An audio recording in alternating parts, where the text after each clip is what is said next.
Pronto, agora começou. É, então, na semana passada a gente viu o capítulo do bezerro de ouro, no capítulo 32, e depois do bezerro de ouro, agora, Deus vai reafirmar a promessa da terra, mas ele anuncia que a presença dele não vai com o povo, mas na verdade, um teste de arrependimento e dependência. E a gente vai ver Moisés intercedendo, mostrando que a presença de Deus é mais importante do que qualquer bênção ou conquista que ele possa garantir. E também veremos que a tenda do encontro se torna um lugar de comunhão, onde Deus fala com Moisés face a face, como quem fala com um amigo. E Moisés vai clamar para Deus: mostra-me tua glória, revelando que um coração que busca mais Deus, não apenas as promessas, o estar com Deus é mais valioso do que qualquer coisa. A gente vai ver também no capítulo 34 a renovação da aliança e se revela como Deus misericordioso, perdoador, justo e reafirmando o amor por Israel. E após esse encontro, o rosto de Moisés vai resplandecer, mostrando a verdadeira comunhão que transforma. Quem anda com Deus reflete a glória dele. E também veremos que o povo é convidado a participar da obra do tabernáculo, ofertando com alegria e voluntariamente. E para a construção do tabernáculo, não só com os bens materiais, mas também com a mão de obra, com os talentos. Nós veremos a Bezalel e o Aloaib cheios do Espírito Santo, e a obra feita com excelência e abundância, um sinal de que Deus habita novamente entre o povo. Então, vamos iniciar a leitura do capítulo 33. Depois ordenou o Senhor a Moisés: saia desse lugar com o povo que você tirou do Egito, e vá para a terra que prometi com juramento a Abraão, Isaque e Jacó, dizendo: eu a darei a seus descendentes. Deus reafirma a promessa da terra, mas aqui é uma mudança significativa. Ele não diz mais meu povo, ele diz o povo que tiraste do Egito. O relacionamento de Deus com o povo foi abalado pelo pecado do bezerro de ouro, mas mesmo assim Deus permanece fiel à aliança que ele fez com a humanidade, e as promessas dele continuam, mesmo quando o homem falha. Mandarei à sua frente um anjo, e expulsarei os cananeus, os amorreus, os hititas, os ferezeus, os heveus e os jebuseus. Vão para a terra onde há leite e mel com fartura. Mas eu não irei com vocês, pois vocês são um povo obstinado e eu poderia destruí-los no caminho. Então, aqui está o ponto central. Deus promete proteção e vitória, mas sem a presença dele. É possível ter bênção e sucesso sem Deus. Os ímpios podem prosperar, mas isso é vazio. E Moisés sabia que a presença valia mais do que a promessa. Quando o povo ouviu essas palavras terríveis, começou a chorar e ninguém usou enfeite algum. Então, o povo entendeu a gravidade desse acontecimento. O afastamento de Deus é a pior perda possível. Eles tiraram os enfeites, o símbolo do orgulho e da vaidade, em sinal de arrependimento e humildade. Isso porque o Senhor ordenara a Moisés, disseste aos israelitas: vocês são um povo obstinado. Se eu fosse com vocês, ainda que por um só momento eu os destruiria. Agora tirem seus enfeites e eu decidirei o que fazer com vocês. Por isso, no Monte Horebe em diante, os israelitas não usaram mais nenhum enfeite. Então, Deus chama ao arrependimento contínuo e eles respondem com a submissão. A remoção desses adornos representa esse abandono da aparência exterior para buscar o favor interno de Deus, uma relação verdadeira, interior. O exterior é para os pagãos. Moisés costumava montar uma tenda do lado de fora do acampamento. Ele a chamava de tenda do encontro. Quem quisesse consultar o Senhor ia à tenda fora do acampamento. Então, essa é a tenda do encontro, o lugar de comunhão. Ela ficava fora do arraial, do acampamento, simbolizando do que a presença de Deus não habitava mais no meio do povo por causa do pecado. Mesmo assim, a graça ainda se manifesta. Deus continua acessível para quem busca Ele, para quem tenta encontrá-lo, Ele é acessível. Sempre que Moisés ia até lá, todo o povo se levantava e ficava em pé na entrada de suas tendas, observando até que ele entrasse na tenda. Assim que Moisés entrava, a coluna de nuvem descia e ficava na entrada da tenda, enquanto o Senhor falava com Moisés. Então, a coluna de nuvem, o símbolo da presença de Deus, descia para confirmar a comunhão entre Deus e Moisés. O povo via isso e reverenciava. A glória de Deus se manifestava onde havia santidade e busca sincera, na pessoa de Moisés. Quando o povo via a coluna de nuvem parada na entrada da tenda, todos prestavam adoração em pé, cada um na entrada de sua própria tenda. Então, a presença de Deus gerava essa reverência neles, não era uma distração. Mesmo longe, o povo se prostrava e adorava a Deus, cada um na porta da sua tenda. A adoração verdadeira é essa, ela nasce da percepção da santidade de Deus. O Senhor falava com Moisés face a face, como quem fala com um amigo.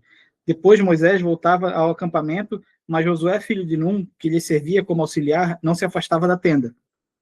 E essa aqui que a gente vê é uma das descrições mais belas da comunhão do homem com Deus, face a face, como quem fala com um amigo.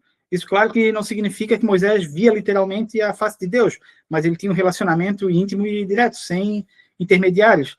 E Josué, a gente vê falar aqui também que era o servo que permanecia próximo à tenda. Isso é um detalhe muito importante também, porque quem valoriza a presença de Deus já na juventude vai ser um instrumento dele no futuro. E a gente vai ver Josué como uma figura notável, o sucessor direto de Moisés durante o período da conquista da Terra Prometida. Disse Moisés ao Senhor: Tu me ordenaste, conduza este povo, mas não me permite saber quem enviarás comigo. Disseste: Eu o conheço pelo nome, e você tem me agradado. Então Moisés fala com ousadia e sinceridade com Deus nesse momento. Ele lembra Deus das promessas e das palavras de Deus, um exemplo de que uma oração fundamentada na promessa ela é totalmente eficaz. Se me vês com agrado, revela-me teus propósitos, para que eu te conheça e continue sendo aceito por ti. Lembra-te de que esta nação é o teu povo. O pedido de Moisés não era por bênção, mas por conhecimento e comunhão. Faz-me saber o teu caminho. Ele quer saber os planos de Deus. Quer que Deus se revele a ele. E conhecer o caminho de Deus é conhecer o caráter dele, a santidade, a misericórdia e a fidelidade também. Respondeu o Senhor: Eu mesmo o acompanharei e lhe darei descanso. Essa aqui é uma das promessas mais preciosas da Escritura. A presença de Deus ela é a garantia do descanso, da segurança, do propósito, e sem ela não há sentido em nenhuma caminhada. Então Moisés lhe declarou: Se não fores conosco, não nos envie. Como se saberá que eu e o teu povo podemos contar com o teu favor, se não nos acompanhares? Que mais poderá distinguir a mim e a teu povo de todos os demais povos da face da terra? E Moisés foi sincero, ele entendeu o essencial. A presença de Deus é o que diferencia o povo de Israel dos demais povos. Não são os milagres, as leis ou símbolos, é a presença. Sem ela é só religião, é só aparência. Mas com ela, até mesmo o deserto se torna um lugar santo, um lugar de adoração.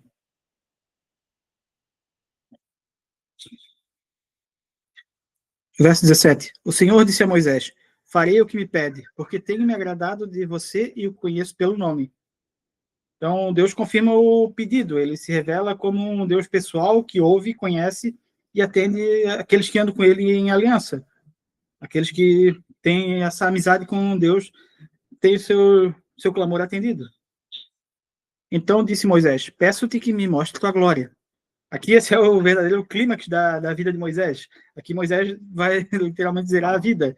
Ele não quer mais sinais, ele quer ver a glória de Deus. E quem experimenta essa intimidade deseja mais dele, não das bênçãos, não do que ele pode oferecer, mas da permanência, da presença, da comunhão. E Deus respondeu: Diante de você farei passar toda a minha bondade, diante de você proclamarei meu nome, o Senhor.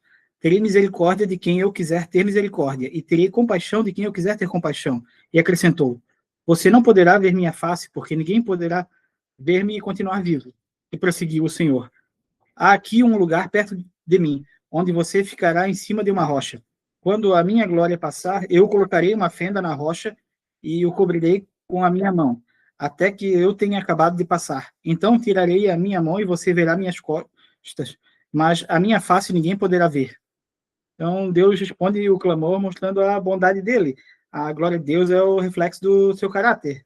Moisés não pode ver plenamente, face a face, Deus, mas é protegido por essa fenda na rocha, e isso é uma figura que aponta diretamente para Cristo, sendo ele o lugar seguro onde o homem pode contemplar a glória de Deus sem ser consumido. A fenda na rocha lembra que a presença de Deus só é possível por meio de Jesus, a rocha viva. Tudo bem até aqui?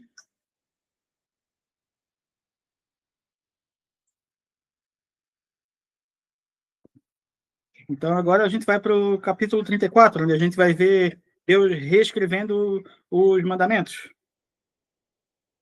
E disse o Senhor a Moisés: Talhe 2 tábuas de pedra semelhantes às primeiras, e nelas escreverei as palavras que estavam nas primeiras tábuas que você quebrou.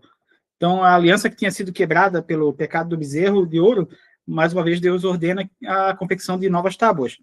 E ele mesmo volta a escrever nelas, mostrando que a misericórdia de Deus é maior do que qualquer falha humana. E a iniciativa é de Deus. O homem vai fornecer, vai fabricar as pedras, mas é Deus quem vai escrever a punho com os dedos dele a lei. E assim também ocorre na nova aliança. Deus escreve a lei no nosso coração, como dito lá em Jeremias 31:33. Esteja pronto pela manhã para subir ao Monte Sinai, e lá mesmo no alto do monte apresente-se a mim. Ninguém poderá ir com você, nem ficar no lugar algum do monte, nem mesmo ovelhas e bois deverão pastar diante do monte. Então Deus exige essa separação e reverência. A presença dele é santa, não pode ser misturada com o comum, não pode ser banalizada. E Moisés sobe sozinho o monte, representando o papel do mediador entre Deus e o povo. Assim Moisés lavrou 2 tábuas de pedra, semelhantes às primeiras, e subiu ao monte Sinai, logo de manhã, como o Senhor lhe havia ordenado, levando nas mãos as 2 tábuas de pedra. Então a obediência é imediata. Moisés mostra zelo e prontidão ao que Deus fala com ele. Quem deseja experimentar a presença de Deus precisa aprender a obedecer sem demora. Com Deus não se dê chamado para amanhã. O chamado dele é para agora, é para ontem. Então o Senhor desceu na nuvem, permaneceu ali com ele e proclamou o seu nome, o Senhor, e passou diante de Moisés, proclamando: Senhor, Senhor, Deus compassivo e misericordioso, paciente, cheio de amor e de fidelidade. Então aqui a gente tem uma das maiores revelações do caráter de Deus de toda a Bíblia. Deus se revela não apenas por meio do poder, mas da graça e da misericórdia. Podemos dizer que essa passagem é praticamente o coração teológico do Antigo Testamento. Quem diz que o Antigo Testamento era um Deus de lei, um Deus um pouco mais implacável, a gente vê que não. A gente vê aqui o amor, a misericórdia, o perdão de Deus nessa passagem. Que mantém o seu amor a milhares e perdoa a maldade, a rebelião e o pecado. Contudo, não deixa de punir o culpado, castiga os filhos e os netos pelo pecado de seus pais, até a 3ª e 4ª geração.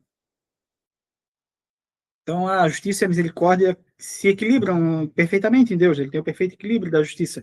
Ele perdoa, mas também disciplina. É amoroso, mas é santo. E 1000 gerações aqui representam a vastidão da graça dele, comparada com o juízo limitado até as 3ª e 4ª gerações.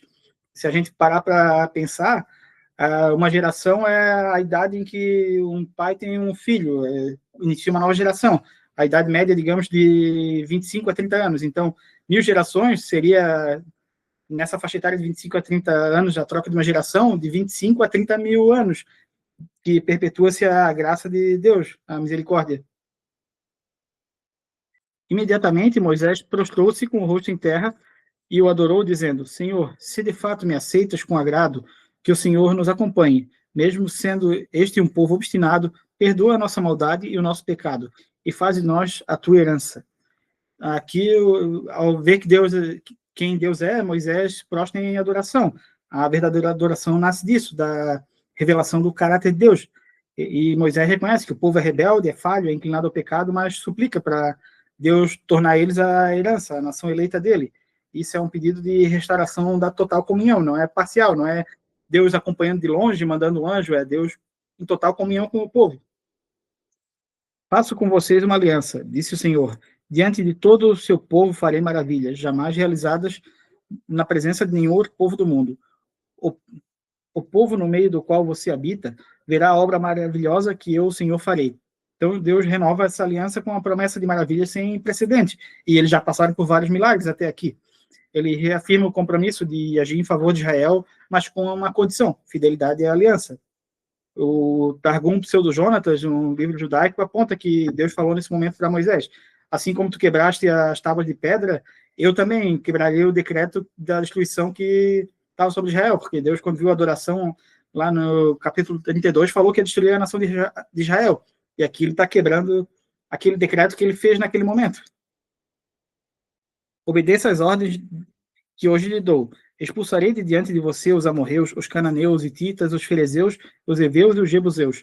Acautele-se para não fazer acordo com aqueles que vierem que vivem na terra para a qual você está indo, pois eles se tornariam uma armadilha. Então, Deus alerta com a aliança com esses povos idólatras. A santidade requer essa separação das práticas do mundo. Quem é de Deus não é do mundo. E misturar-se espiritualmente com o pecado corrompe o coração. Ao contrário, derrube os altares deles, quebre suas colunas sagradas e corte seus postes sagrados. Nunca adore nenhum outro Deus, porque o Senhor, cujo nome é zeloso, é de fato Deus zeloso. Acautele-se para não fazer acordo com aqueles que já vivem na terra, pois quando eles se prostituem, seguindo os seus deuses, eles oferecem sacrifícios, convidarão você e poderão levá-lo a comer do seu sacrifício. Então, o ciúme de Deus é um ciúme santo, ele tem o zelo de quem ama e não quer dividir, porque ele é único a ser louvado. Deus não tolera a adoração compartilhada e exige total entrega, porque ele é o único digno de louvor. E a escolher para os seus filhos mulheres dentre as filhas deles. Quando elas se prostituem segundo os seus deuses, poderão levar seus filhos a se prostituir também. Não faça ídolos de metal para você. Então, a idolatria frequentemente se infiltra por relacionamentos e as alianças afetivas. O coração humano é facilmente desviado quando se liga a alguém que não compartilha da mesma fé. O julgo desigual, como Deus está apontando aqui, é perigoso. Quebre a festa dos pães sem fermento durante 7 dias, coma pão sem fermento, como lhe ordenei. Faça isso no tempo certo, no mês de Abibe, porquanto naquele mês você saiu do Egito. O primeiro a nascer de cada ventre me pertence. Todos os machos entre as primeiras crias do seu rebanho, bezerro, cordeiro e cabrito, resgate com um cordeiro cada primeiro jumento que nascer. Mas se não resgatar, quebre-lhe o pescoço. Resgate todos os primogênitos. Ninguém compareça perante mim de mãos vazias. Trabalhe 6 dias, mas descanse no 7º, tanto na época de arar como na colheita. Celebre festa das semanas, na ocasião dos primeiros frutos da colheita do trigo e a festa do encerramento na colheita do fim do ano. 3 vezes por ano, todos os homens do seu povo comparecerão diante do soberano, o Senhor, o Deus de Israel. Expulsarei nações de diante de você e ampliarei o meu território. Quando você subir 3 vezes por ano para apresentar-se ao Senhor, o seu Deus, ninguém cobiçará da sua terra. Não me ofereça sangue de nenhum sacrifício misturado com algo fermentado, e não deixe sobra alguma do sacrifício da festa da Páscoa até a manhã seguinte. Traga o melhor dos primeiros frutos da terra ao santuário do Senhor, o seu Deus. Não cozinhe cabrito no leite da própria mãe. Então a gente vê novamente aqui a repetição de vários momentos festivos que são dedicados a Deus. A gente vê aqui novamente a festa dos pães asmos, em memória da libertação do povo Egito, lá no Egito, a consagração do primogênito, uma lembrança de que tudo pertence a Deus, o descanso sabático como lembrança da criação e a dependência a Deus, e as festas anuais das colheitas, o momento de renovação espiritual e celebração da presença de Deus. Disse o Senhor a Moisés: escreva essas palavras, porque é de acordo com elas que faço aliança com você e com Israel. Moisés ficou ali com o Senhor 40 dias e 40 noites, sem comer pão e sem beber água. Escreveu nas tábuas as palavras da aliança, os 10 mandamentos. Então a aliança aqui ela é selada após 40 dias de comunhão intensa. Moisés jejuou completamente, não bebeu água, não comeu. Ele é a única pessoa que a gente vai ver em toda a história da Bíblia que o jejum foi completo, incluindo água também. Isso é um símbolo da total dependência espiritual. A palavra de Deus é o centro dessa nova aliança, gravada novamente por ele mesmo na pedra. Ao descer do Monte Sinai, com as 2 tábuas da aliança nas mãos, Moisés não sabia que seu rosto resplandecia por ter conversado com o Senhor. Então aqui, após estar tanto tempo diante de Deus, os 40 dias, Moisés refletia a glória dele, o rosto de Moisés brilhava. E isso era um reflexo da presença de Deus. Quem anda em comunhão com Deus se torna espelho da glória dele. É uma consequência disso. E aqui também tem uma curiosidade histórica bem interessante a respeito disso. Por conta de um erro de tradução dessa passagem, Michelangelo, lá em 1513, esculpiu Moisés com chifres, porque a palavra usada para brilho em hebraico, o karan, ela é derivada da palavra keren, que pode significar tanto raio de luz quanto chifre, dependendo do contexto. E a tradução que o Michelangelo usou na época era uma tradução em latim, chamada Vulgata, que adotou esse erro. E, como diz aquele ditado, tradutor traidor. Então, tanto ele quanto vários outros artistas da época esculpiram Moisés com chifres ao invés dos pontos de luz. Verso 30. Quando Arão e todos os israelitas viram Moisés com o rosto resplandecente, tiveram medo de aproximar-se dele. Então, a presença de Deus causa esse temor e essa reverência. O povo conhece a diferença entre o comum e o sagrado, a ponto de ter medo de se aproximar do sagrado, reconhecendo o pecado que habita em cada um. Ele, porém, os chamou. Arão e os líderes da comunidade atenderam a Moisés, falou com eles. Depois disso, todos os israelitas se aproximaram e ele lhes transmitiu todos os mandamentos que o Senhor lhe tinha dado no Monte Sinai. Então, a glória não era para exibição, para vaidade, mas era para transmitir a palavra. O brilho de Moisés legitimava essa autoridade dele, que Deus deu como mensageiro, como porta-voz de Deus para aquele povo. Quando acabou de falar com eles, cobriu o rosto com um véu, mas toda vez que entrava para estar na presença do Senhor e falar com ele, tirava o véu até sair. Sempre que saía e contava aos israelitas tudo que lhe havia sido ordenado, eles viam o seu rosto resplandecia. Então, de novo, Moisés cobriu o rosto com o véu até entrar de novo para falar com o Senhor. Então, o véu simbolizava essa separação entre a glória de Deus e o povo que ainda estava endurecido, ainda era obstinado pelo pecado. Eles não podiam contemplar plenamente a presença de Deus. E a gente vê o apóstolo Paulo lá em 2 Coríntios 3, do 13 ao 18, fazer uma menção a isso, apontando para Jesus, quando ele diz que o véu foi removido em Cristo e agora todos nós, com o rosto descoberto, refletimos a glória de Deus, sendo transformado pela imagem dele. Tudo bem até aqui?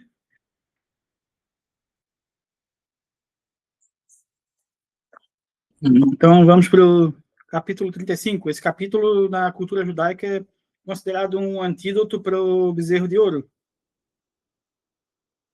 Moisés reuniu toda a comunidade de Israel e disse a ela: essas são as coisas que o Senhor os mandou fazer.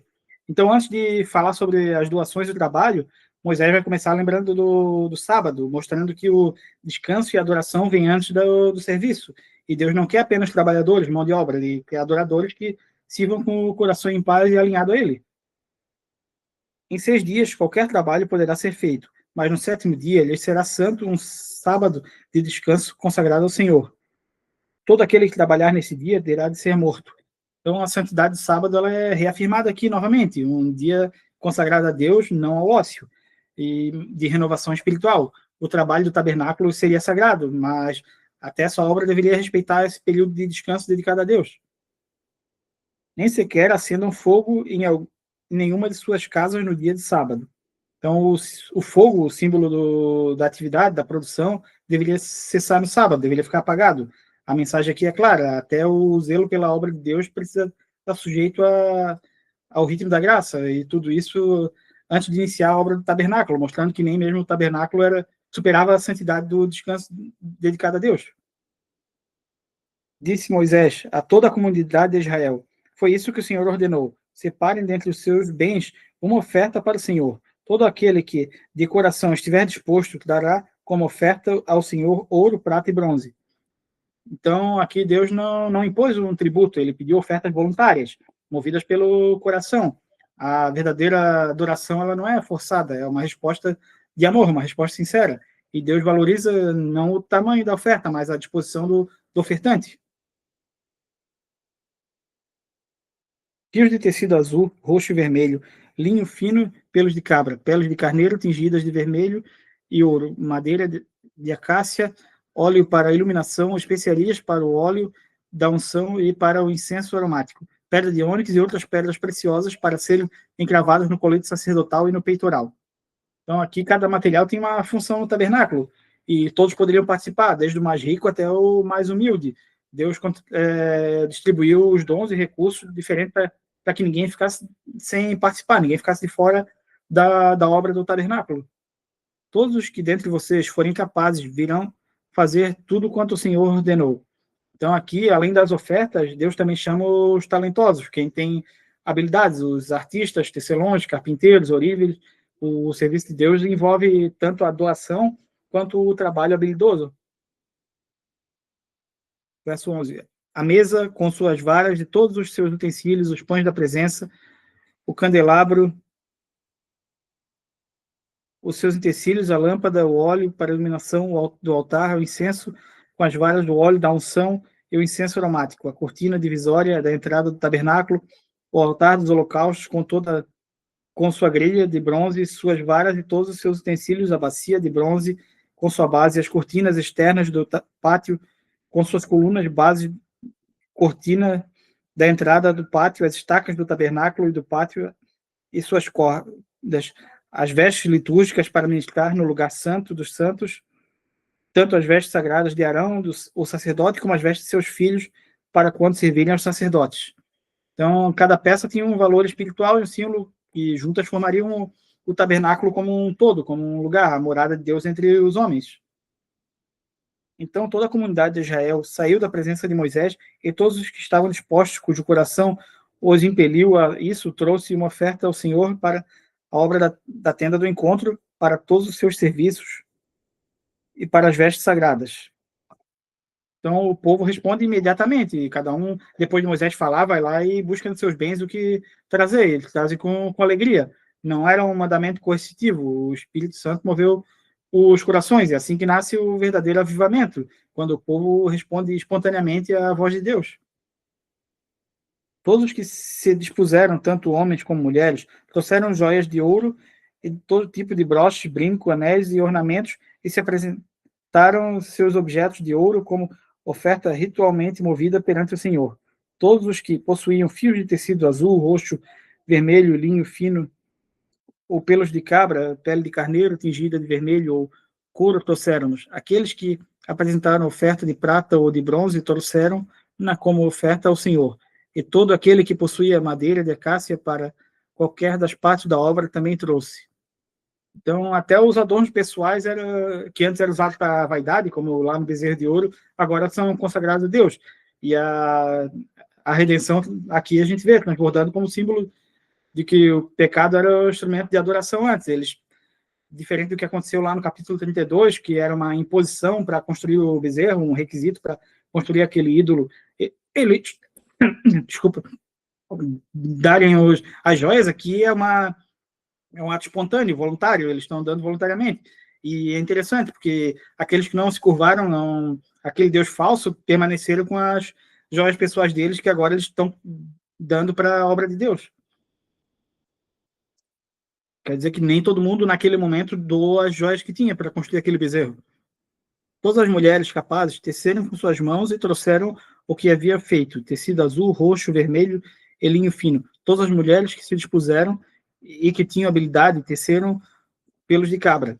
Então, as mulheres participaram ativamente também, não só os homens, oferecendo trabalho e dedicação, cada um contribuindo segundo a capacidade. A obra de Deus ela é coletiva e é inclusiva, cada um com o seu talento.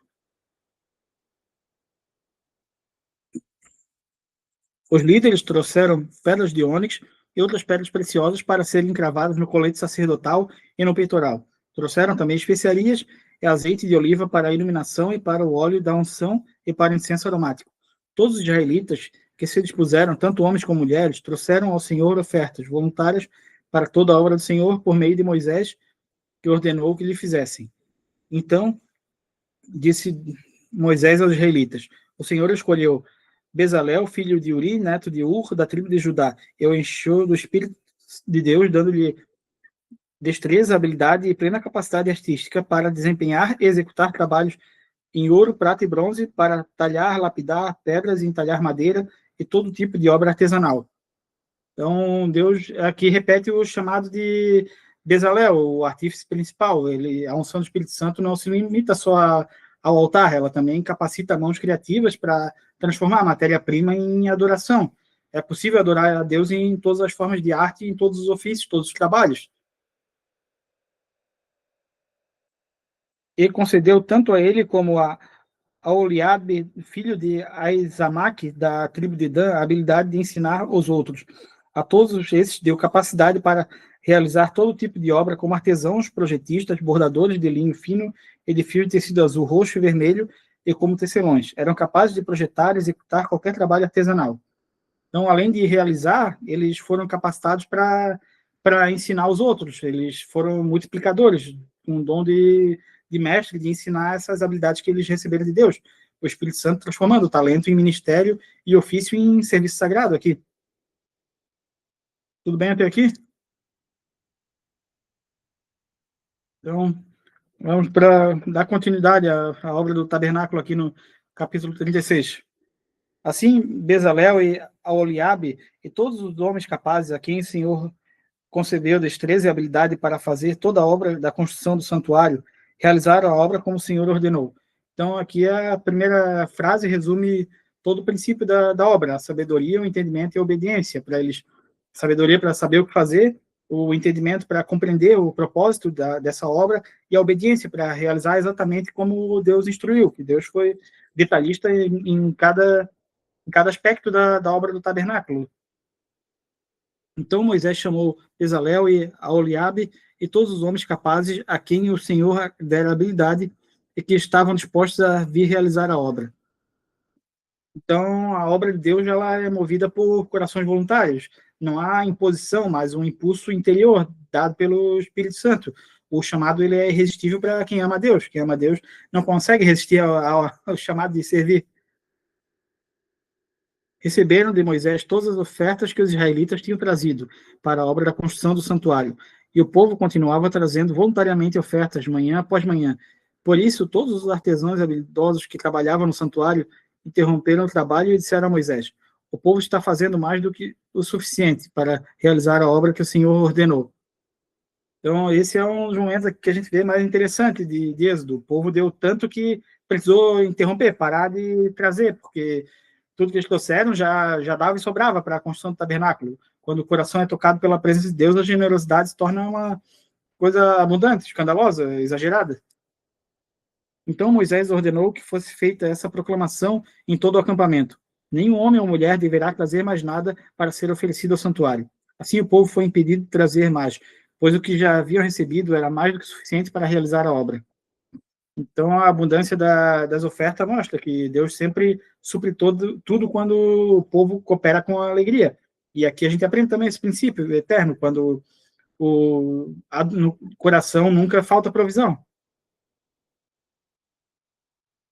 Todos os homens capazes, dentre os trabalhadores, fizeram o tabernáculo com 10 cortinas internas de linho fino, trançado de fio de tecido azul, roxo e vermelho, com os querubins bordados neles. Então, aqui a gente vê a beleza do cuidado nos detalhes, mostrando que Deus valoriza a excelência e a santidade. As cortinas eram o interior sagrado do tabernáculo, o espaço que representava o céu na terra. E os querubins bordados, eles simbolizam essa presença de Deus, guardando o lugar santo. A tradição judaica aponta que a escolha dessas 10 cortinas está relacionada com as 10 palavras criadoras lá em Gênesis 1, e disse Deus, que é mencionado 10 vezes. Então seriam essas 10 cortinas, o ato criacional de Deus. Todas as cortinas internas tinham o mesmo tamanho, 12 metros e 60 centímetros de comprimento por 1 metro e 80 centímetros de largura. E prenderam 5 cortinas internas e fizeram o mesmo com as outras 5. Em seguida, fizeram laçadas de tecido azul ao longo da borda da última cortina interna do primeiro conjunto de cortinas internas, fazendo o mesmo com o segundo conjunto. Fizeram também 50 laçadas na primeira cortina interna e 50 laçadas na última cortina interna do segundo conjunto. E laçadas estavam opostas umas às outras.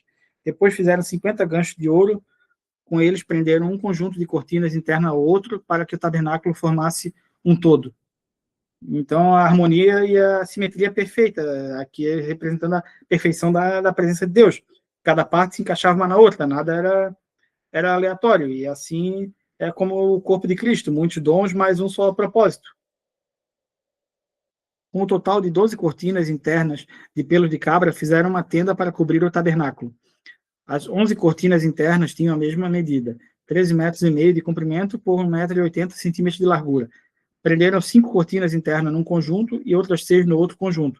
Depois fizeram 50 laçadas em volta da borda da última cortina interna, um dos conjuntos também da borda da última cortina interna do outro conjunto. Fizeram também 50 ganchos de bronze para unir a tenda, formando um todo. Em seguida, fizeram para a tenda uma cobertura de pele de carneiro, tingida de vermelho, e por cima dessa, uma cobertura de couro. Então, todas essas camadas externas protegiam o santuário, simbolizando a separação entre o sagrado e o profano. E de fora do tabernáculo ele parecia algo simples, algo não tão poderoso, mas por dentro havia ouro e beleza. Isso é uma figura espiritual para a verdadeira glória, que está no interior, não na aparência externa. Fizeram ainda armações verticais de madeira de acácia para o tabernáculo. Cada armação tinha 4,5 metros de comprimento por 70 centímetros de largura, com 2 encaixes paralelos um ao outro. E fizeram todas as armações do tabernáculo dessa maneira. E fizeram também 20 armações para o lado sul do tabernáculo.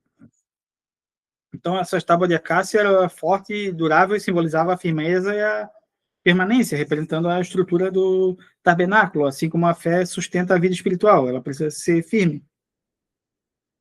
E 40 bases de prata para serem colocadas abaixo delas, 2 bases para cada armação, uma debaixo de cada encaixe. Para o outro lado e o lado norte do tabernáculo fizeram 20 armações e 40 bases de prata, 2 debaixo de cada armação.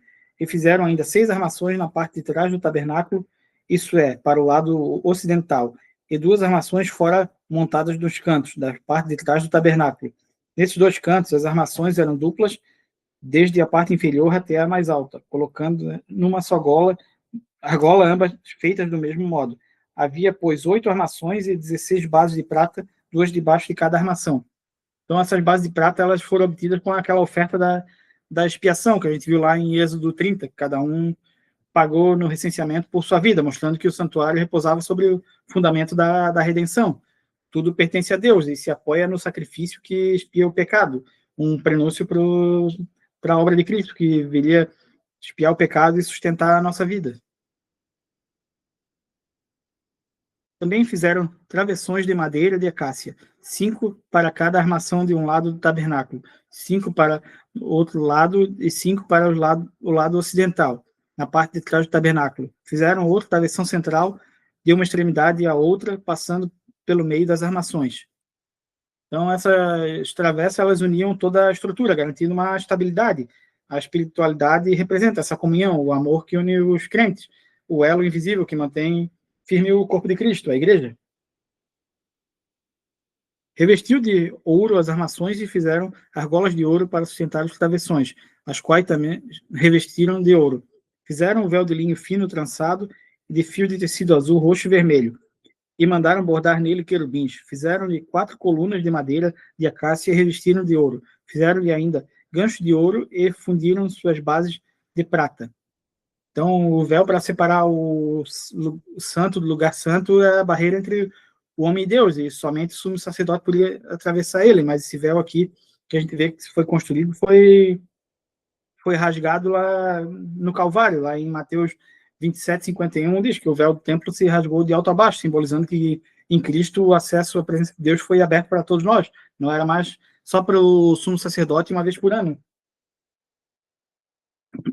Para a entrada da tenda, fizeram uma cortina de linho fino, trançado de fios de tecido azul, roxo e vermelho, obra de bordador, e fizeram-lhe 5 colunas com ganchos. Revestiram de ouro as partes superior e lateral das colunas e fizeram de bronze as 5 bases. Então, a entrada do tabernáculo também era feita de material precioso e colorido. O mesmo caminho até Deus é cheio de beleza e graça, e Jesus mostra isso nessa entrada, como a gente vê lá em João 10:9. Tudo bem até aqui? Tudo certo? Então, para terminar esse estudo de hoje, eu queria ler 2 Coríntios 3, do 16 ao 18, para complementar o nosso estudo. Quando, porém, algum deles se converteu ao Senhor, o véu lhe é retirado. Ora, o Senhor é o Espírito, e onde está o Espírito do Senhor, aí a liberdade. E todos nós, com o rosto desvendado, contemplando como por um espelho a glória do Senhor, somos transformados de glória em glória em sua própria imagem, como pelo Senhor o Espírito. Então, assim como o rosto de Moisés refletia a glória de Deus, nós também somos chamados a viver de modo que a glória de Cristo seja vista em nós. E o véu que separava o homem de Deus foi rasgado em Cristo, como a gente viu. E agora o Espírito Santo habita em cada um de nós, como o verdadeiro tabernaculou em nós. E não somos apenas espectadores dessa presença agora, mas portadores. E cada passo de obediência e adoração é uma forma de refletir essa glória, ser um espelho de Deus para o mundo. Amém? Amém, glória a Deus. Então, obrigado pelo estudo. Semana que vem a gente continua com os capítulos finais do livro de Êxodo. Até semana que vem. Deus abençoe a todos. Obrigado, Marcos. Deus abençoe. Tchau.